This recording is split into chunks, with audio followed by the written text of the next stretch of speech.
RAS current affairs MCQs programme में आपका स्वागत है। चलिए सबसे पहले देखते हैं पिछले प्रोग्राम के अभ्यास प्रश्न को। पिछले प्रोग्राम का अभ्यास प्रश्न था अरलम तितली अभयारण्य किस राज्य में स्थित है। आपके सामने ऑप्शंस थे तमिलनाडु, केरल, कर्नाटक या गोवा। इसका सही उत्तर होगा ऑप्शन बी यानी केरल। हाल ही में अरलम वन्यजीव अभयारण्य का नाम बदलकर अरलम तितली अभयारण्य कर दिया गया है। यह केरल के कन्नूर जिले में स्थित है और अपनी समृद्ध तितली विविधता के लिए जाना जाता है, अतः विकल्प बी सही है। चलिए अब देखते हैं आज के पहले प्रश्न को। पहला प्रश्न है रातापानी टाइगर रिजर्व मध्य प्रदेश के टाइगर रिजर्वों में निम्नलिखित में से किस स्थान पर आता है। आपके सामने ऑप्शंस हैं 6वां, 7वां, 8वां या 9वां। इसका सही उत्तर होगा ऑप्शन सी यानी 8वां। रातापानी टाइगर रिजर्व मध्य प्रदेश का 8वां टाइगर रिजर्व है और भारत का 57वां टाइगर रिजर्व है, जिसे वन्यजीव संरक्षण अधिनियम 1972 के तहत अधिसूचित किया गया है, अतः विकल्प सी सही है। अगला प्रश्न है हाल ही में चर्चा में रही इंद्रपुरी जलाशय परियोजना किस नदी पर निर्मित की जा रही है। आपके सामने ऑप्शंस हैं गंगा, सोन, कोसी या बागमती। इसका सही उत्तर होगा ऑप्शन बी यानी सोन। इंद्रपुरी जलाशय परियोजना बिहार में सोन नदी पर प्रस्तावित है, जिसका उद्देश्य कई जिलों में सिंचाई सुविधाओं को बढ़ाना है, अतः विकल्प बी सही है। अगला प्रश्न है एक्सपोर्ट प्रिपेयर्डनेस इंडेक्स 2024 किस संस्था द्वारा जारी की गई थी। आपके सामने ऑप्शंस हैं वाणिज्य एवं उद्योग मंत्रालय, नीति आयोग, भारतीय रिजर्व बैंक, औद्योगिक नीति एवं संवर्धन विभाग। इसका सही उत्तर होगा ऑप्शन बी यानी नीति आयोग।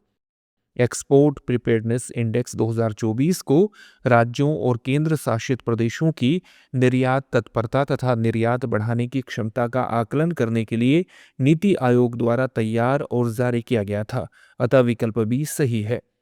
अगला प्रश्न है व्हाइट बेलीड हेरोन को जैव सूचक बायो इंडिकेटर प्रजाति इसलिए माना जाता है क्योंकि यह निम्नलिखित में से किस पारिस्थितिकी तंत्र के स्वास्थ्य को प्रतिबिंबित करती है। आपके सामने ऑप्शंस हैं अल्पाइन घास का मैदान, हिमालय स्वच्छ जल वाले नदीय पारितंत्र, उष्णकटिबंधीय वन या दलदली और बाढ़ क्षेत्र। इसका सही उत्तर होगा ऑप्शन बी।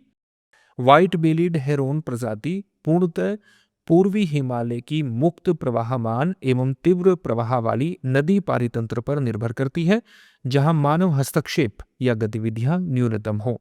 यह प्रजाति मुख्यतः नदी की तीव्र धाराओं में उपलब्ध मछलियों पर निर्भर रहती है, जिसके कारण यह बांधों के निर्माण तथा नदी प्रवाह व्यवस्था में होने वाले परिवर्तनों के प्रति अत्यधिक संवेदनशील होती है। इस संवेदनशीलता को ध्यान में रखते हुए इसे अंतर्राष्ट्रीय संरक्षण संघ यानी IUCN की रेड लिस्ट में गंभीर रूप से लुप्तप्राय यानी क्रिटिकली एंडेंजर्ड के रूप में सूचीबद्ध किया गया है और वन्यजीव संरक्षण अधिनियम 1972 की अनुसूची 1 के तहत रखा गया है, जो उसके गंभीर संरक्षण महत्व तथा जैव सूचक बायो इंडिकेटर मूल्य को दर्शाता है, अतः विकल्प बी सही है। अब देखते हैं आज के अभ्यास प्रश्न को। एवियन फ्लू के संबंध में निम्नलिखित कथनों पर विचार कीजिए। पहला कथन है भारत में एवियन इन्फ्लुएंजा का प्रकोप वर्ष 2015 में महाराष्ट्र और गुजरात राज्यों में दर्ज किया गया था। दूसरा कथन है एवियन इन्फ्लुएंजा का मानव में संचरण मुख्यतः संक्रमित व्यक्तियों के बीच हवा के माध्यम से होता है।